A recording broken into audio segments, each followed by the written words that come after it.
Oh God, I've got a lot on this list that have died, haven't I? I was like, oh no, it's dead. And then I was like, oh, do I really care? I should have been more on it with that plant. I should have been more on it. But eventually I just went, you know what? Hello, how are you? I hope you're well. So I made a video recently, a growth comparison video, showing you how far some of my plants had come, showing you the amazing, beautiful growth they'd given me. And I asked at the time whether or not you'd be interested to see a similarly structured video about the plants in my collection that hadn't made it. And you said that you would be, so that is what today's video is going to be. I went back through my houseplant tour video that I made 7.5 months ago now and counted 20 plants that I have either killed, let die, swapped or traded. So I'm going to take you through all of them today. But first, if you're new here, hi, my name's Claire and this is Yuli. I make videos all about houseplant care, sharing tips and tricks I've learnt over the years to help keep your plants happy and healthy. And I've never actually made a video like this before, but I wanted to make this video because I think it's important to remind ourselves that everybody kills plants from time to time, and also falling out of love with plants sometimes is normal as well. So yeah, I hope you enjoy it. Let's get into it.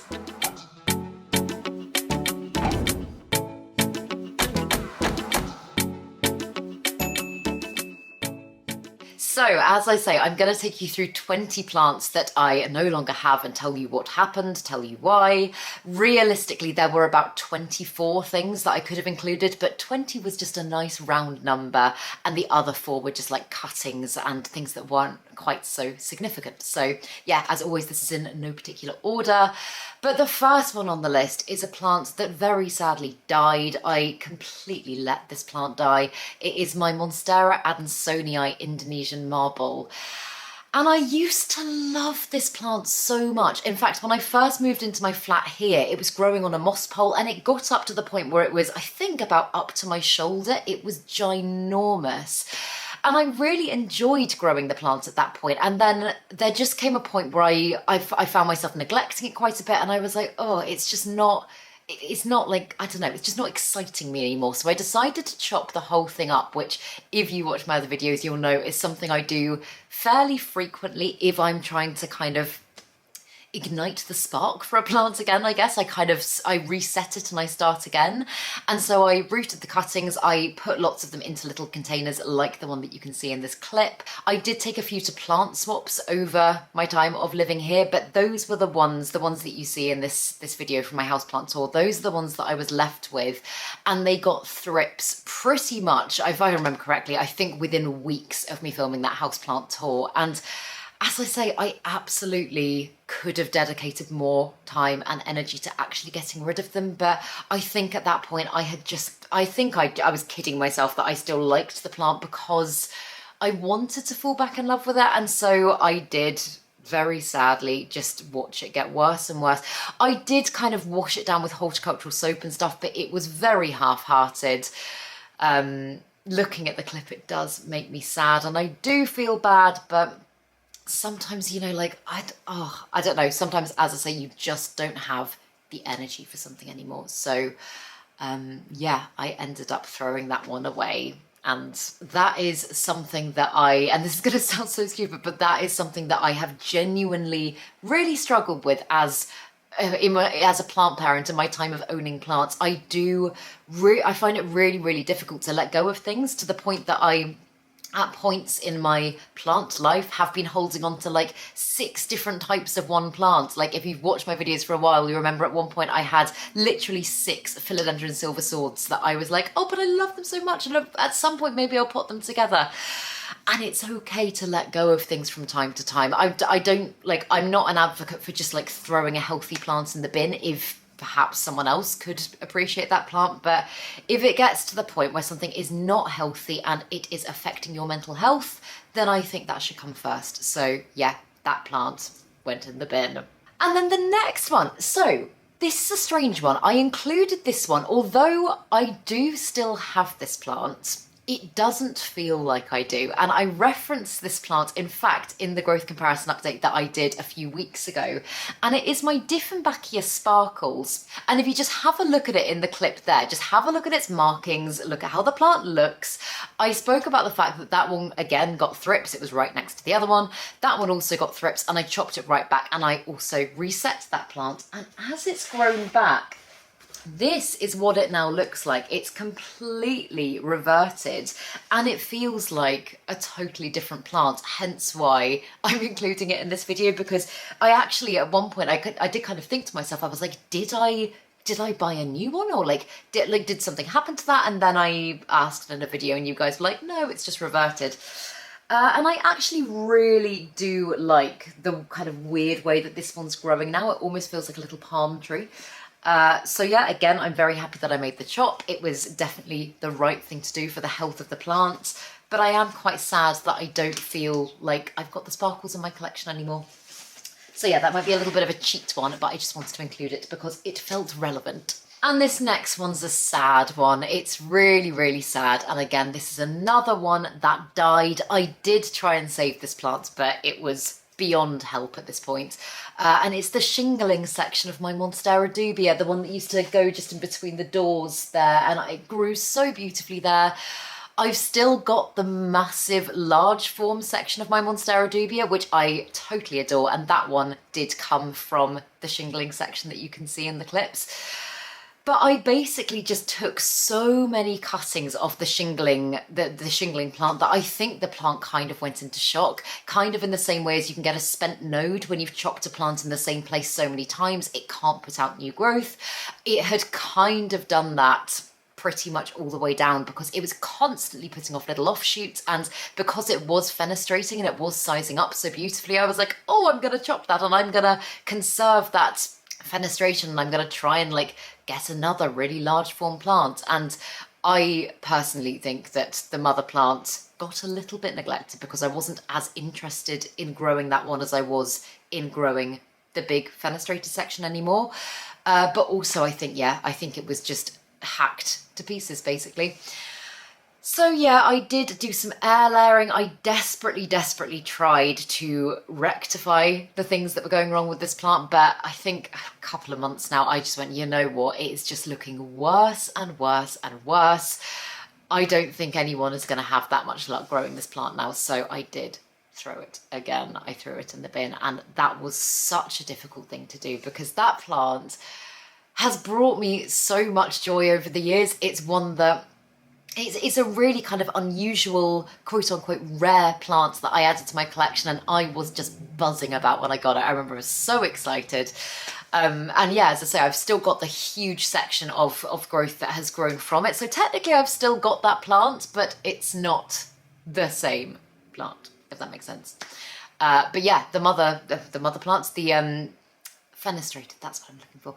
The fenestrated big sections, the leaves are I want to say 50 centimetres, half a metre. I'll put a clip in so you can see they are ginormous now. So yeah, this one's kind of bittersweet. And I do feel, as I say, I do feel sad about it, but I feel like I gave that one a very good shot. And then the next one is the Rhaphidophora decursiva. And this is one, I think I probably said it, in fact, in my houseplant tour, that I really liked the potential of. When I saw pictures of it big, I was like, oh, that's really lovely. But I was just having a horrible time growing. Not that anything was going wrong, but it felt like a bit of a nothing plant. You know, when you've got plants that you feel like you're kind of just caring for out of habit, and you kind of feel like you have to. I've got some plants in my collection, for example, I've got a corner at the moment that is doing such exciting things, and I wake up every morning and I'm like, let's go and check on the growth and let's go see what's going on. And then I've got, actually at the moment, I think that's a lie actually, at the moment I don't feel like I've got too many plants that are bumming me out, but this one just was. I was like, ugh, it just feels like a chore. And I said that in a video actually, and one of you guys on Instagram said I would love some of that plant, and so I sent you some of that plant and we did a little swap. So I can't actually, what did I get? I think I got a Hoya from this person. But yeah, so it went to a lovely home, and I hope is still growing well. This is not one that's died, but it is one that I don't have in my collection anymore. And Personally, right now, don't have the desire to grow again. Sometimes you kind of need to like suck it and see. You need to get a plant in order to figure out whether or not it's the plant for you. And sometimes you do think you're going to love a plant and you just don't, or you do just fall out of love with them. So yeah, I don't have any regrets with trying it with that plant, but it's just, yeah, not the plant for me. Oh, and this next one is a sad one. This is a really, really sad one, and I feel a bit guilty about this one. So this is one that I say died. Technically, it's in a prop box and it may regrow. I haven't checked on it in ages, actually. I assume it's still somewhat alive, but it isn't a plant that I feel like I have in my collection anymore. And if it is alive, it's one that I will be passing on to another home because it's not the plant for me. And it is my Anthurium hybrid radicans luxurians. And this is one that when I first got it, I was, again, really excited about it. I was like, this is a really cool hybrid. Like, the novelty with this one actually wore off quite quickly. I felt like it, like, this is going to sound like such a weird thing to say, but I felt like it just grew a bit like cabbage. Like, that is the only thing that I can think of to kind of like compare it to, that I was, yeah, it was just a bit cabbagey, and I just very quickly lost interest. And I should have really, at that point, rehomed the plant straight away, but I was like, no, maybe I'll fall back in love with it. And then it got thrips. And if you look at the texture of the leaves of this one, pests on this plant are an absolute nightmare. I say that, I've had pests on my Luxurians Platinum here before. I've had thrips on that one and I did get them gone. But I think because the love with this plant, it wasn't particularly there, I just probably wasn't as thorough as I should have been. And yeah, like I treated it, I think, about 3 or 4 times, and the thrips just kept coming back. Not like an infestation, but I would just see a few of them like just like nestled in the little crevices of the plant. So yeah, I lopped off all of its foliage and I took a chunk off the bottom of it and I put that into my prop box, and that is where it is to this day. But yeah, it's one that I didn't have any motivation to do much with, and I don't want. So yeah, that's why I don't have that one anymore. And then this next little one is my little section of my variegated Euphorbia amark, and I do still have the mother plant of this, my big mother plant that is getting on for the height of me now, is through in the bedroom. But this little section, I really wanted to be able to root and save. It basically was a bit of it that got broken off when that plant fell. Yoli, if you watch my videos at the beginning of the year, Yoli walked through a load of plants, sent them crashing down, and I lost this little section of it. And I had it in soil for, well, I mean, literally since January, and I only gave up on this plant, and I did actually throw it in the bin again. But I only gave up on this one about maybe a month ago. So almost a whole year it had been trying to root, and it just wasn't doing anything at all. I'd let it callus, I'd potted it up, I was watering it regularly, I tried rooting hormone. Honestly, I feel like I had done everything, and I could have, again, I guess I could have passed it on to someone else, but it just doesn't really seem fair to give them a plant that, I don't know, just isn't doing anything. So yeah, I got to the point where I was like, okay, I feel like I've given it a decent shot and it's not rewarding. So yeah, very sadly, again, it did go into the bin. But like I say, I have still got the mother plant. So does that count? Does that count? And this next one's a little bit more positive. It is one that is still very much alive, and still very much alive in multiple people's collections. It is the Philodendron atabapoense hybrid, and I never found out just what it was a hybrid of. My thought was maybe there was some Bilietiae in there, but I'm not entirely sure. But this is one, again, when I first got it, I was in fact given it by one of you guys, so I hope you don't think I'm being ungrateful here. It just wasn't the plant for me. But when I first got it, I was really, really excited by it. I thought it grew really beautifully. And again, I just like, I don't know, you do just fall out of love with plants sometimes. And this one, I decided I think about 5 months ago now, to completely chop it up. I put it into prop boxes and oh my God, it rooted so well. So I took about 4 sections of it to another plant swap, which was literally, I think just over a week ago now. So yeah, lots of people are now growing that plant. I really hope it does well. It's just one that I think it was like, I don't know. Yeah, I don't know. I just didn't like it very much in the end, which is weird because I do still very much want a Bilietier. That is a wish list plant of mine, and it's one that I've never grown. So yeah, I don't really have much else to say on that one, apart from I just thought it was fine. Yeah, that's all I've got to say. And another one that isn't dead, but it is not in the best state, is my Monstera standleyana. And again, I said in quite a few videos over the last few months, in fact, last few months, when did I chop this plant up? 4 months ago now, maybe. But leading up to that, I was saying, I don't know what to do with this plant. Again, like, do I get rid of it? It's just one that, like, I just found it so much effort for not that much reward. Initially, I was really excited by it because I got it as cuttings from, and I think the first or second plant swap I ever went to, and oh my God, the cuttings take forever to root. The person that I got them from originally said that she'd been trying to root them for like 6 months and nothing had happened, and like the foliage was all curly, and when I finally got them to root after like another 6 months, I was like, oh my goodness, it's finally happening. I must now grow this plant big and beautiful. And it got to the top of its moss pole, which was about that big, and it did look lovely. I look back on that clip of it and I'm like, oh, it was really beautiful. But I just found myself, again, I found myself neglecting it. I was letting its moss pole dry out way too frequently, so all of its aerial roots in there had gone a little bit, I don't know, like crispy and not as like healthy and hydrated as they should be. It was drying out very quickly and it needed to repot. And in the end, like so much of the variegation, the lovely white variegation, was browning because it was neglected. I just thought, you know what, I'm going to chop it up and I'm just going to put it in a prop box. And again, that is where it is at the moment. I believe I might have taken some cuttings of it to the, not the plant swap just gone, but the one before that, maybe. But yeah, again, once it's rooted, it is one that I'm going to pass on to new homes because it's just, the reward of growing that plant isn't great enough for me personally.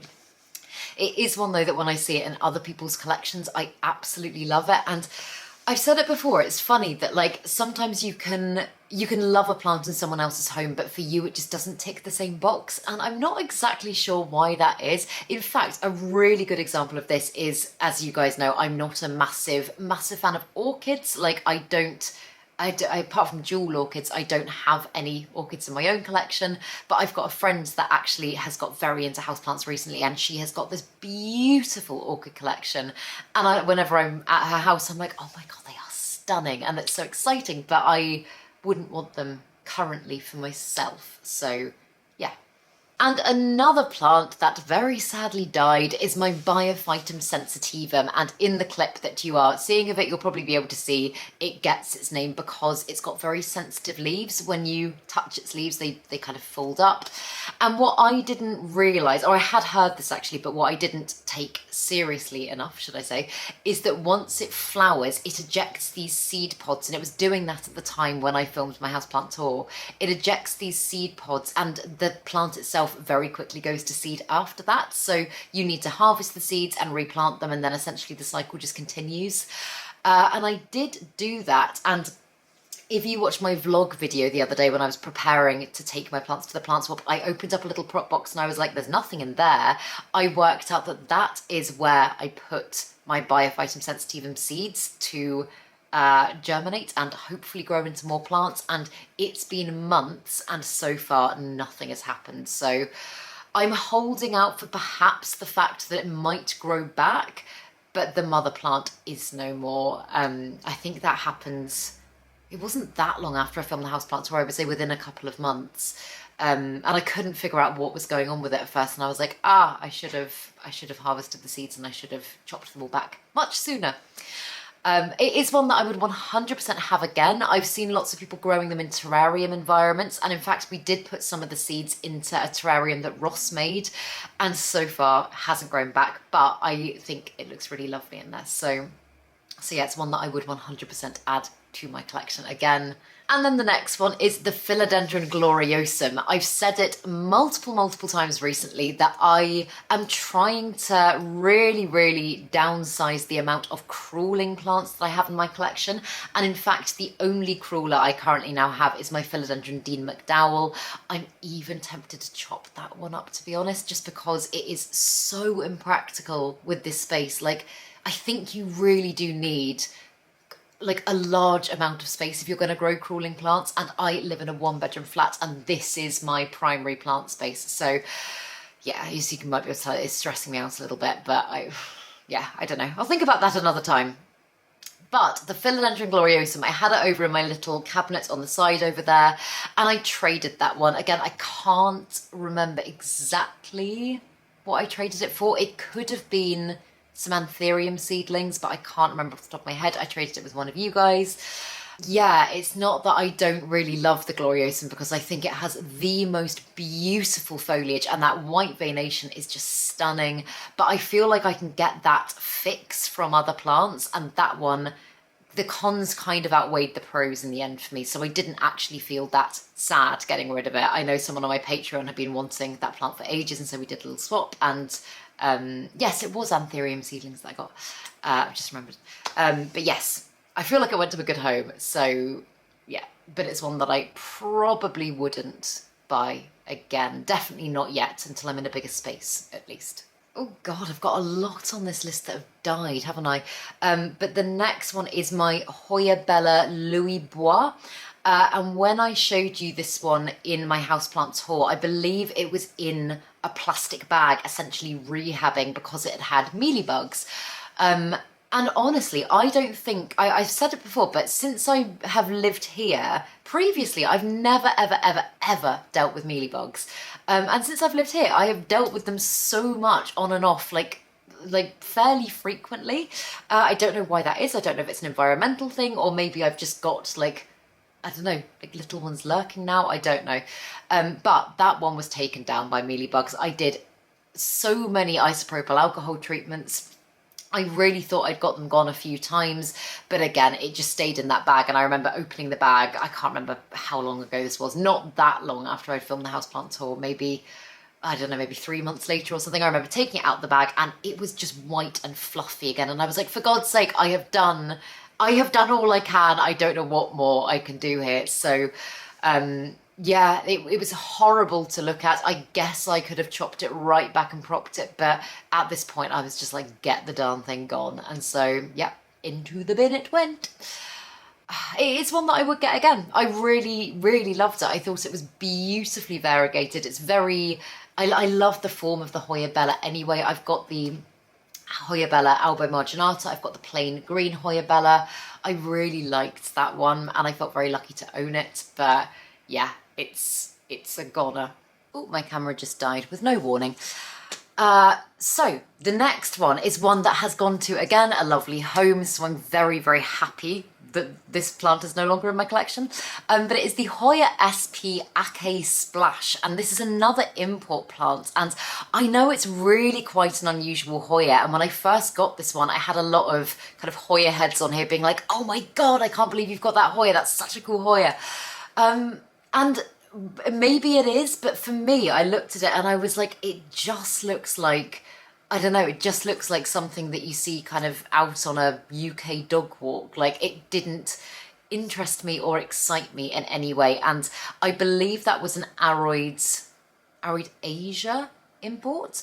And they very kindly sent me those plants, and they included a few that they thought I would like, and that just wasn't my plant. It's not one that I would have picked for myself.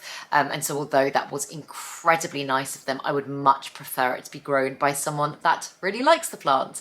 And in fact, one of you guys at another plant swap recently came up to me and you were like, oh, that's a really cool Hoya. So it has gone to a lovely home and I'm very happy about that. It's not one that I don't think that I would grow again. I always say this, and I know that you can change your mind on these things. I've had some plants in the past that I vowed to never get again, and then things change. And I was going to say grow and evolve, but like your tastes change, don't they? So yeah, I would never say never, but I don't think it's one that I would be in any rush to replace in my own collection. And then this next one, so this one technically as well still exists. It's in a prop box, but I've included it in this video because it's pretty much a goner, and it is quite sad. It is the Anthurium angamarum, and this is one, honestly, this is potentially the most difficult Anthurium I've ever grown. If any of you guys have had a good experience growing the angamarum, please let me know what you're doing right, because I just find it so hard. I know Anthuriums aren't, like I've said it before, I know like I'm doing a lot of experimentation with Anthuriums at the moment, and I'm really trying to kind of knuckle down and figure them out a little bit more, because they are a trickier genus than perhaps you might think, especially certain species within the genus. And the angamarum is so hard. It never looked healthy. It would do kind of like a cycling thing. It would give me one leaf and then the other leaf would die off, and then it would give me another one that wouldn't look that healthy, and then that one would die off. And it was just becoming stretched and unhappy looking. And so literally, I think 2 weeks ago, maybe not even that, I was like, you know what? I was like, I have one leaf. I was like, I'm going to chop that leaf off. I'm going to essentially chop it into little wet sticks, because there was this big stretch of stem. I've shoved them in a prop box. It grows so slowly as well. So I would have thought if it does anything, it would take a good few months to actually kick into action. So who knows, maybe I will feel more inspired in a few months' time if it does root, and I will give it another go. Currently I can't see that happening, because I just found it a bit of a frustrating plant, if I'm being honest. So I'd like to be able to grow it. I think it's a beautiful Anthurium. Like, if you look at it growing in its natural habitat, it is beyond gorgeous. But yeah, so far, no luck for me. And another death, and again, I should have clocked this one sooner, was my Maranta leuconeura. And I have said it before, but mealybugs, again, freaking mealybugs, are an absolute nightmare with Marantas. And you wouldn't have thought, like, just looking at this plant, you wouldn't have thought that it's a magnet for mealybugs. And they tend to just, in fact, I've got one of my Marantas, my lemon lime, that, touch wood, is mealybug free. But if you look at the little hinges where the petiole kind of meets the main stem, mealybugs tend to get right in there, and like you often don't notice until it's too late. And in fact, in my houseplant tour video, I don't know why I'm still holding this, but in my houseplant tour video, I did say, I was like, it's got some kind of crinkled leaves. There's like areas that aren't looking as good. And I didn't know, I don't think I knew at the time why that was. And yeah, as I say, often if you're not regularly checking your Marantas, you notice when it's too late. And when I noticed what was going on, I was like, oh God, I'll treat it. But it was just riddled with them. And I have lost many a Maranta over the years to mealybugs as well. I mean, this one now, I try to be so vigilant with checking. I've got it in a spot that is like, I can take it off the shelf so easily. I don't have to like poke in amongst other plants or anything like that. I can just lift it off the shelf and I can check it. I try to check it every single time I water it. And yeah, so far everything is fine. But yeah, I was really annoyed at myself when I lost the, God, this is turning into a moany video, isn't it? But I was really annoyed at myself when I lost the Maranta leuconeura, because I was like, I should have been more on it with that plant. I should have been more on it. But again, I think my mistake was having it as a hanging plant that I had to climb to get up to, because you do need to check them regularly. And doing that, I was checking it maybe like not regularly enough, basically. And the next one is my Philodendron painted lady. And again, this has been a plant, in fact, I got this originally in a trade. This was the first plant swap I did with Emma, which I think was probably about 2 or 3 years ago now. It was quite a long time ago. And I was, again, so happy when I first got this plant, and I really, really enjoyed growing it, actually. I got some beautiful growth out of it, and I think it was one of the ones that struggled a little bit to acclimate when I first moved here. I remember I did chop it back, and this was it regrown. Again, I tried to reset the plant, and although it wasn't doing badly, it was just one that I was like, I kind of feel like I've had my moment with this plant. I feel like, I don't know, I just don't feel like there's anything more it can give me.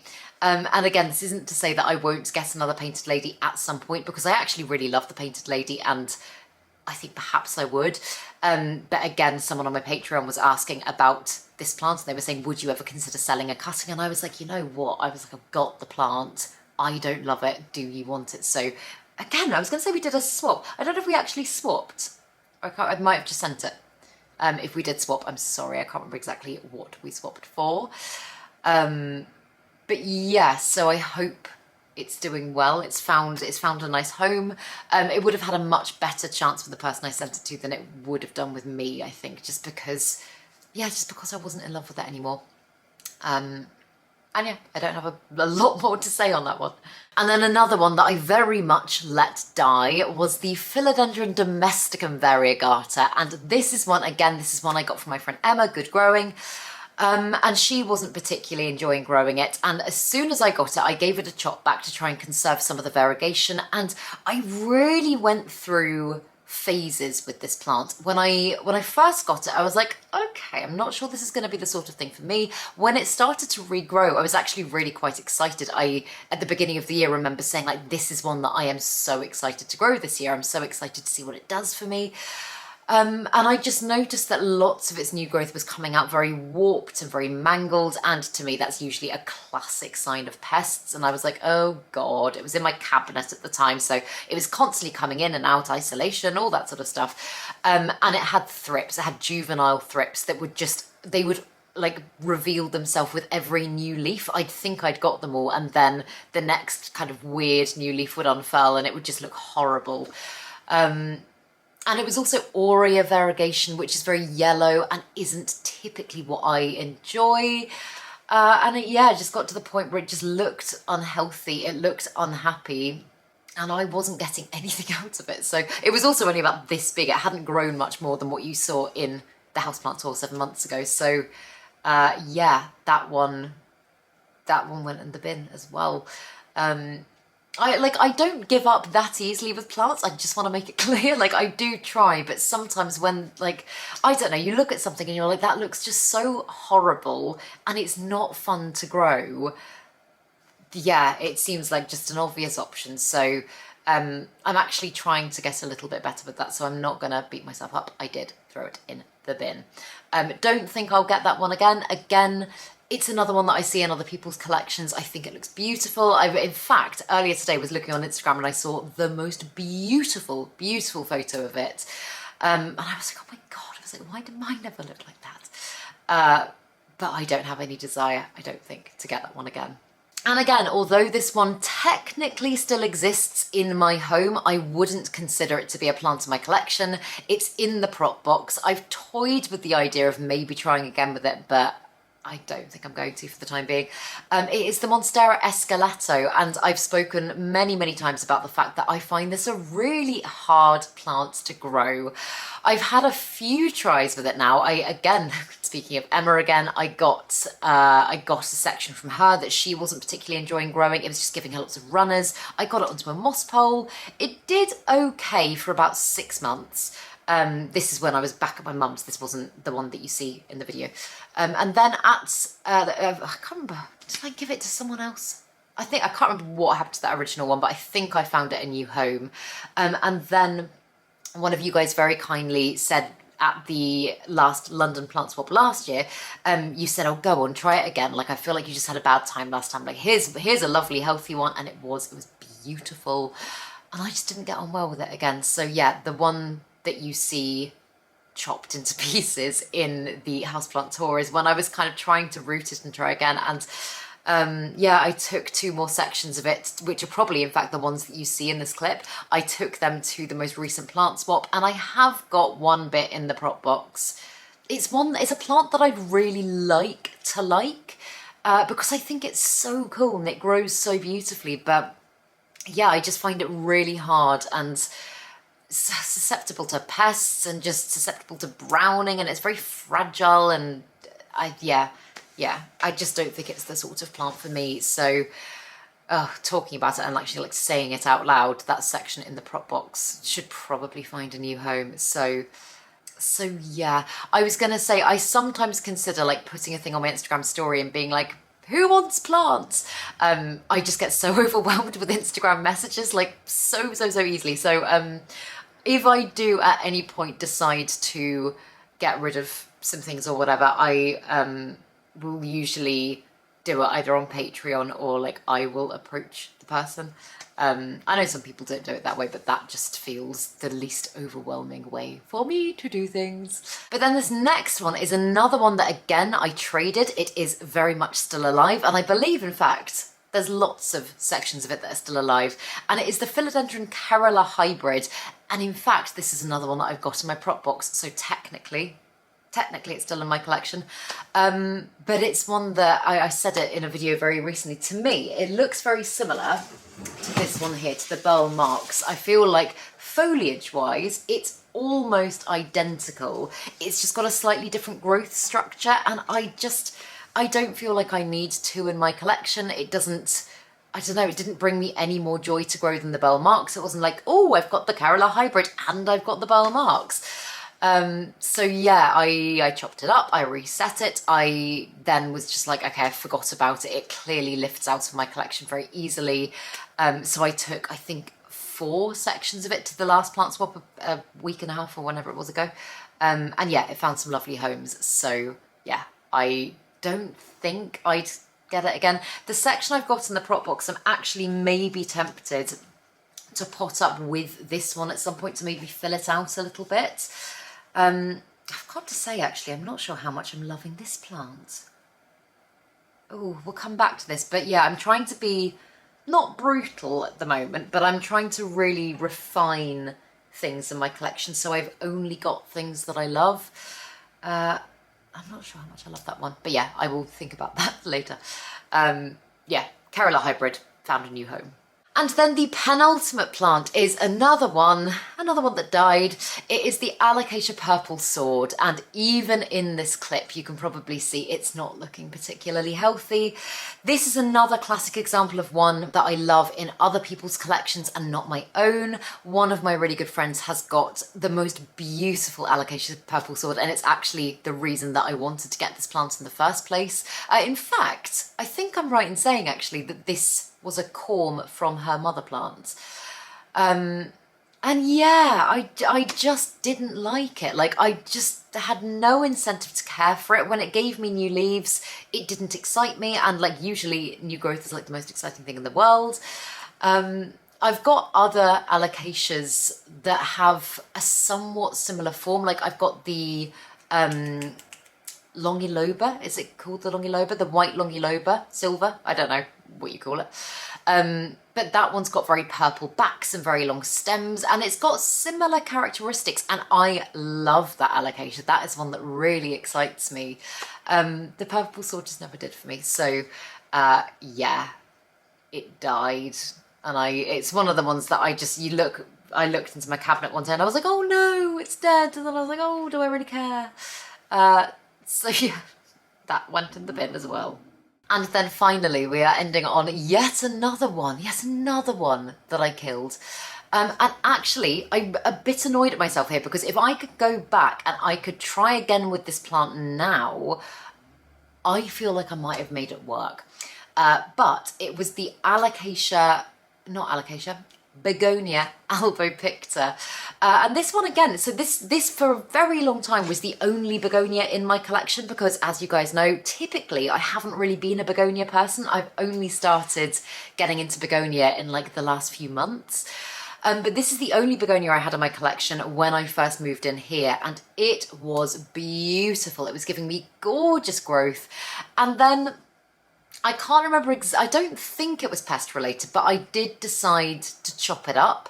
I put it into semi-hydro, and although I know a lot of begonia can do quite well in semi-hydro, this one just didn't seem to like it. It was constantly dropping leaves. I never seemed to strike the right balance, and it was just, in fact, in my houseplant tour clip, I was going through and I was looking at everything earlier. In my houseplant tour clip, it looks the healthiest it had looked in such a long time, but so many of those leaves just ended up falling off, and it was just this straggly long, kind of like, in fact, I've got a begonia that is doing a very similar thing at the moment, kind of like this one. This is the begonia Oldymore. this is one also I think I may give up on. Yeah, I'm not enjoying this. Oh, just lost a leaf. I'm not enjoying growing this one in the slightest, and yeah, it's looking very similar to how my Albopicta looks. And eventually I just went, you know what? I'm getting rid of you and I'm chucking you away. So I did. The only reason I say I wish I could try again with it now is that I feel like I have learnt a lot about begonias over this last few months. I say showing you one with very similar issues. But I've learnt a lot, and I feel like I would go about things a little bit differently. And I think, oh, it's a very loud car. I think I would have a better chance of getting it back to a healthy state if I was to try again with it now. I honestly do think as well that the reason this one's not looking as great as it could be is because I just don't care about this one that much. So yes, yeah. those are 20 of the plants that I no longer have in my collection, and some that I've killed as well. Let me know in the comments below some of the plants that you've killed. Like, I really honestly do think, not that I think we should promote just throwing things away and like the horrible cycle of like replaceability and consumerism and all that stuff. I don't think we should be promoting that, but I also do think that it is really, really genuinely important, and I do mean this, to talk about the fact that this is a normal thing. Like, we care for living plants, and most of us, or a lot of us, have very big collections. And that does mean that things go wrong from time to time, and that does mean that you fall out of love with plants, or you kill plants, or you decide that, you know what, that plant is just not worth it. It's taking its toll on me, and that isn't how the hobby should be. It's meant to be fun. So yeah, do let me know some of yours in the comments. Let me know if you enjoyed this video. I can make more like this if you like. I've killed many a plant over the years. But if you did enjoy this video, please make sure to give it a thumbs up, subscribe to my channel, have a lovely day, and I will see you in the next video.